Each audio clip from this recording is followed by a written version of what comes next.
My millionaire father kicked me out at 19 on my birthday for failing. 18 years later, I received $2 million from his company, and what I did with that money left them broken. I'm 37 years old. I'm a professor at the University of Cambridge, and last week something happened that basically made me rethink everything I thought I had overcome about my family. I went to a gala. You know, one of those elegant events where they give you an award and you have to wear a dress that costs more than what you used to earn in a month when you were 19 and working at a diner. The thing is, I didn't expect to see my parents there, because I literally hadn't seen them in 18 years, since my father kicked me out of the house with a suitcase and basically told me I was a disappointment. But before getting to that, I guess I need to go back a bit because none of this makes sense without context. I grew up in a family with money, like a lot of money. My father owned Mosaic, a fertilizer company that you've probably seen if you've ever bought garden products or work in agriculture. My mother was one of those women who organize charity events and have lunch with other wealthy ladies talking about I don't know what. High society things. I was never what they wanted. You know what I mean? From a young age, I realized they saw me as some kind of project that had gone wrong. My father wanted me to be brilliant, to get the best grades, to get into a prestigious university like Harvard or Yale, and my mother just wanted me to be elegant and presentable, to dress well and say the right things at family dinners. The problem is that when I got to high school, everything went to hell. I don't know exactly when it started. I think it was around 15 or 16, but I fell into a horrible depression. My grades went to the floor. Literally, I went from being an honor roll student to barely passing classes. I stayed in bed late, didn't want to go to school, cried over anything. My parents never asked me what was wrong, never suggested therapy or professional help. The only thing I heard was, "Elizabeth, you're ruining your future. Elizabeth, you're disappointing us. Elizabeth, what will our friends think when they see your grades?" My mother looked at me as if I were something that had stained her dress, with that kind of silent but obvious disgust. My father simply stopped talking to me almost completely, except to remind me how disappointed he was. Aunt Lydia, my mom's younger sister, was the only one who treated me like a real person. She was like the black sheep of the family, had studied art instead of something useful, as my father said, and lived in a small apartment instead of a mansion. My parents basically tolerated her at family gatherings but talked about her as if she were an embarrassment. I thought she was amazing. She was the only one who asked me how I really was and listened when I talked. But at that time, I was so buried in my own misery that I couldn't even appreciate what she did for me. And the time came to apply to universities, and I knew I was screwed. My grades were mediocre at best. My extracurricular activities were non-existent because I had quit everything. And my parents had these stratospheric expectations that there was no way I could meet. I applied to a bunch of places anyway because what else could I do? The rejections started coming one after another. Harvard, no. Yale, no. Columbia, no. All the prestigious universities my father had been mentioning since I was like 12. The only acceptance I received was from a local community college, one of those where they basically accept anyone who wants to go. The day I told my parents was, I don't know, probably one of the worst days of my life up to that point. We were having dinner. I remember my mother had the chef prepare salmon or something like that, and I dropped the news trying to sound casual. I only got accepted to Riverside Community College, but I can do 2 years there and then transfer to a 4-year university. It's a common strategy, and many people. I didn't finish the sentence. My father put his fork on the plate, that metallic sound I still hear sometimes in my nightmares, and looked at me with an expression that was half rage, half disgust. 18 years. 18 years we've given you everything, the best private education, tutors, opportunities other children only dream of, and this is what you do with it. A community college. My mother didn't even look at me, just wiped her mouth with the napkin as if she were trying to wipe my existence from her life. The next few weeks were constant tension. My parents basically didn't talk to me. I tried to make myself invisible in the house, and there was this feeling in the air that something was going to explode. I started community college in September, took the bus every day because my parents refused to buy me a car like they had promised if I got into a good university. Honestly, the college wasn't that bad. The classes were smaller than in high school, and some professors seemed genuinely interested in teaching, but I was still in that dark mental place where nothing seemed to matter too much. Then came my 19th birthday, in November. I didn't expect any celebration, but I also didn't expect what happened. I got home after classes. Like 3 inches the afternoon, I think. And my father was in the living room with 2 suitcases next to him. My suitcases. I stood there at the entrance, not understanding what was happening, and he stood up and said, with that cold voice he used when talking about business, "You've had 19 years to prove you were worth our investment, and you've consistently failed. We're not going to continue financing your mediocrity. You have your things here. I hope you find a place to stay." My mother was sitting on the couch reading a magazine. Didn't even look up. I tried to talk, to explain, to beg basically, but my father just pointed at the door.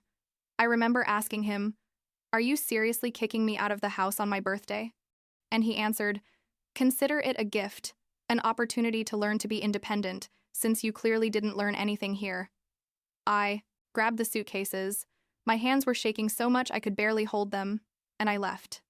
I heard them close the door behind me and lock it, and I stood there at the entrance of the house where I had grown up, with 2 suitcases and like $200 in my bank account, having no idea what to do. I called Aunt Lydia from a payphone. This was in 2006. Payphones still existed. Crying so hard I could barely speak. She came to pick me up in less than half an hour and took me to her apartment. "Don't worry, honey. You can stay here as long as you need," she told me while I sobbed on her couch. I lived with her the next few months, sharing her small bedroom because she only had one bedroom. She never made me feel like I was a burden, never mentioned money, although I know I was consuming her resources. But I knew I couldn't stay there forever. I needed to find a way to pay for school and support myself. I got a job at a diner about 10 minutes walking from Lydia's apartment. The place was called Sonny's, and it was one of those classic American diners with red and white checkered tablecloths and a huge laminated menu.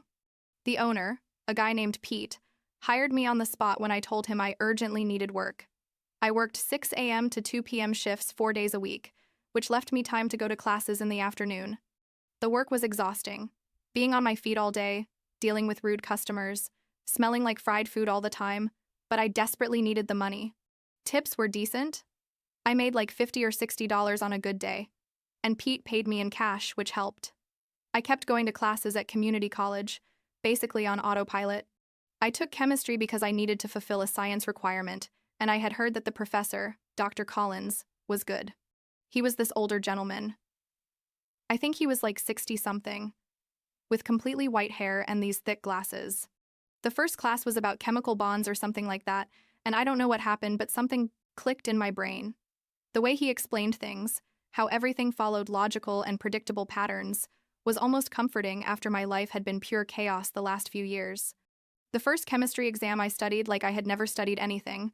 I stayed up after my shifts at the diner, with swollen feet and smelling like breakfast, memorizing periodic tables and balancing equations. When the professor returned the exams, I had gotten 92%. It sounds silly, but it was the first time in years that I felt something like pride. "Doctor." Collins stopped me after class and said, "You have talent for this, Elizabeth. You should consider majoring in chemistry." I didn't tell him he was the first person in years to tell me I had talent for something. I just nodded and left quickly because I felt like I was going to cry. The next 2 years at community college were basically work, school, sleep, repeat.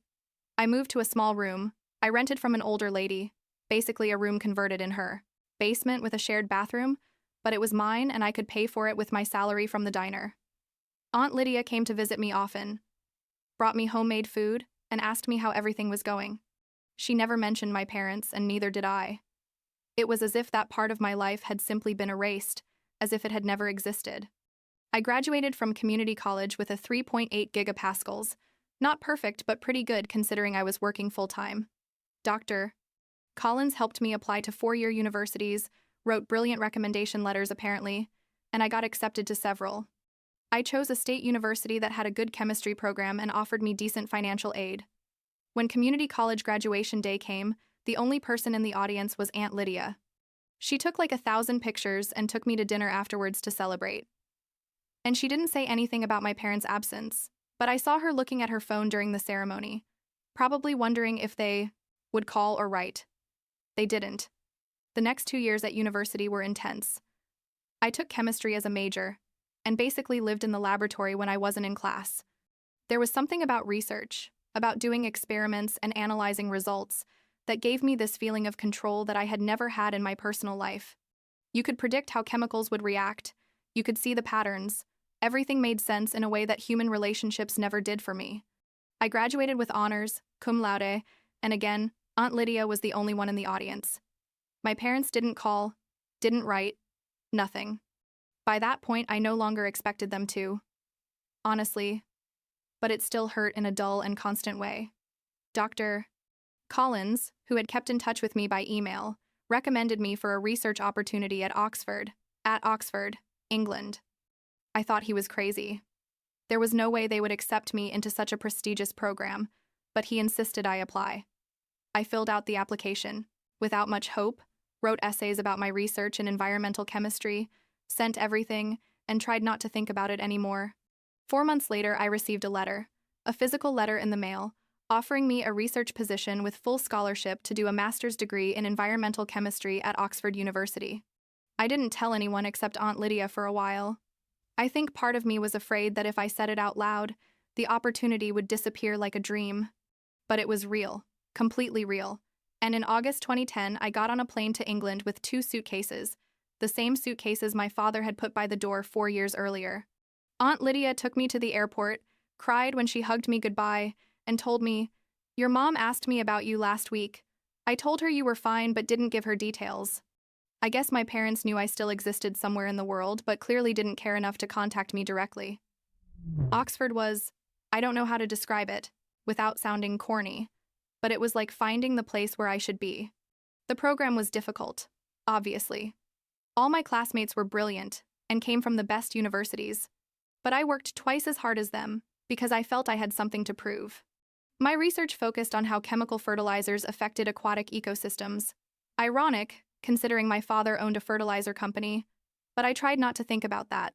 I finished my master's in 2 years, published 3 papers in peer-reviewed journals, and my advisor suggested I stay to do the doctorate. The PhD was another 4 years of intensive research, teaching, writing, repeat. There were moments when I wanted to give up.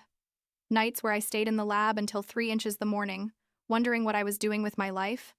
But I always remembered my father saying I was a disappointment and a failed investment, and that gave me energy to continue. It sounds sick, maybe, using your father's rejection as motivation, but it worked.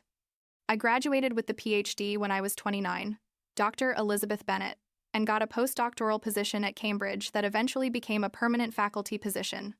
The last 8 years have basically been settling into Cambridge, building my research lab, publishing more papers, teaching classes, supervising doctoral students.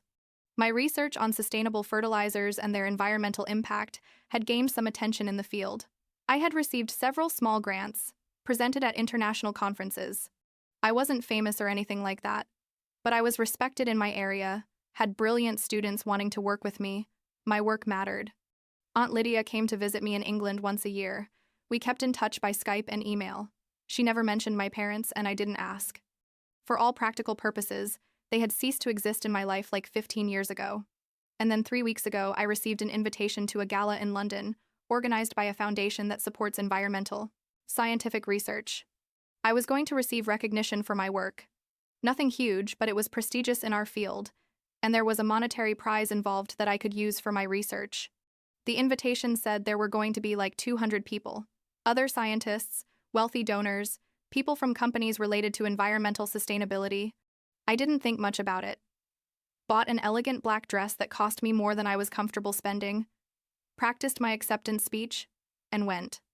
The gala was at one of those elegant venues in London with super high ceilings and crystal chandeliers. I arrived alone because, to be honest, my social life isn't exactly vibrant. Most of my colleagues couldn't come, and I was fine with that. There were round tables with white tablecloths, waiters circulating with glasses of champagne, that kind of event. I sat at my assigned table with other people I didn't know. We made small talk about research and the weather, the usual. Dinner was salad, some kind of chicken with fancy sauce, chocolate dessert, all served with that precision that fancy events have. After dinner, I went to the bathroom.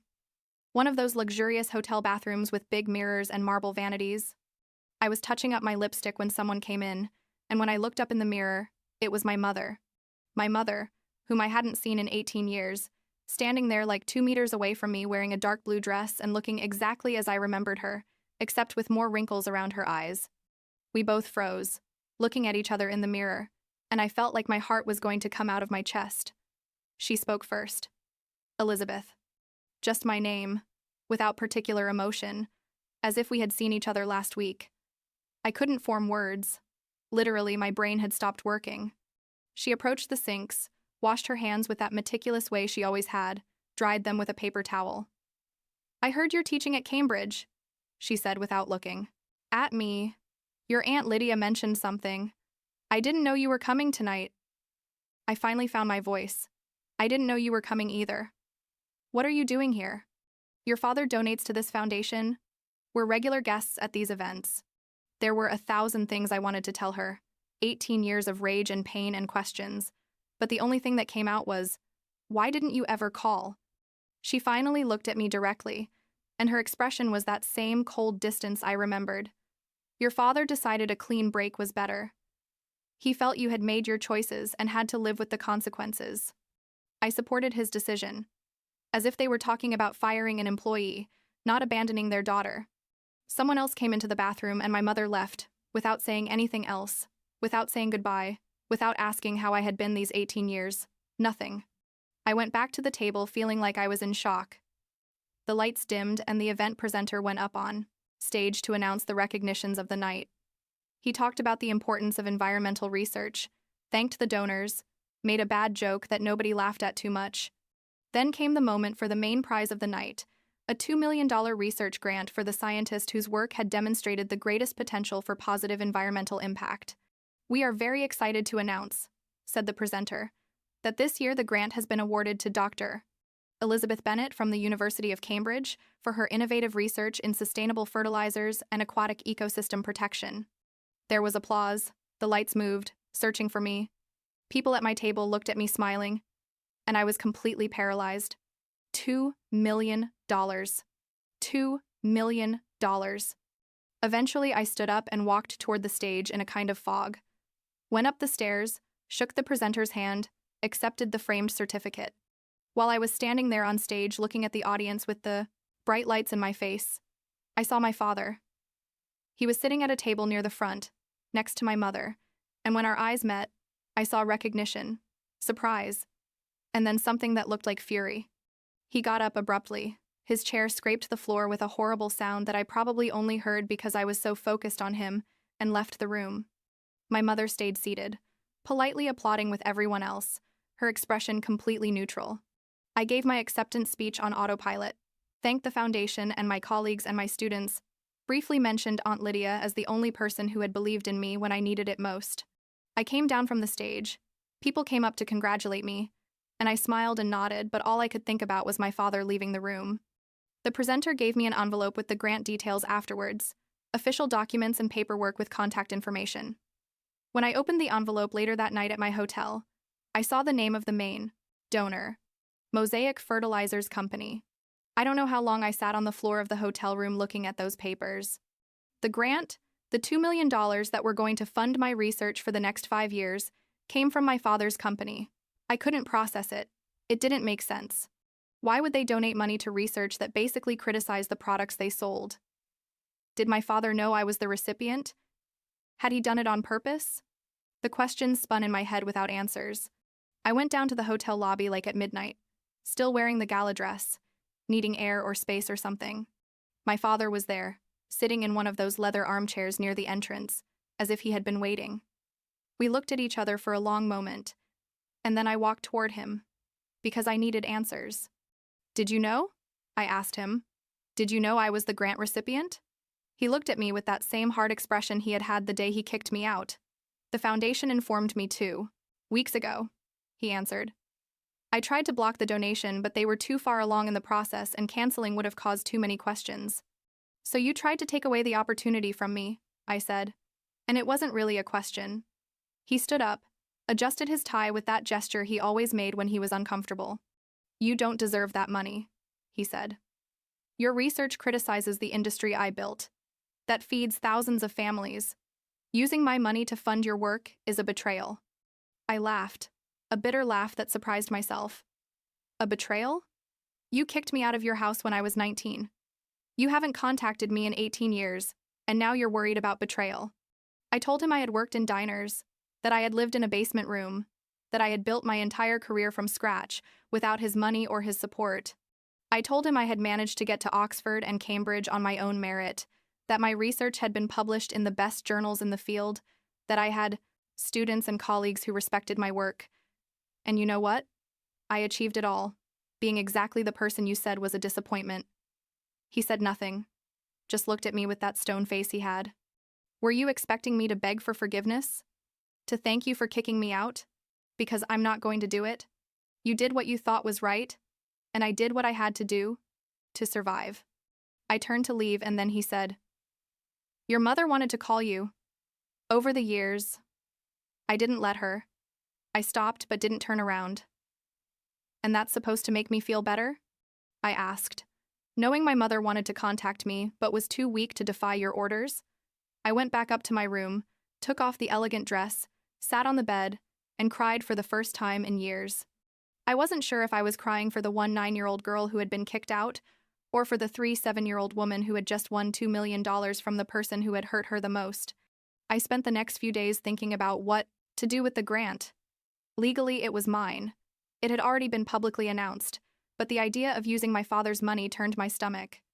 I called Aunt Lydia and told her everything. She listened without interrupting until I finished. "Honey," she said finally, "that money comes from the foundation, not from your father directly. Use the money to do the work that matters.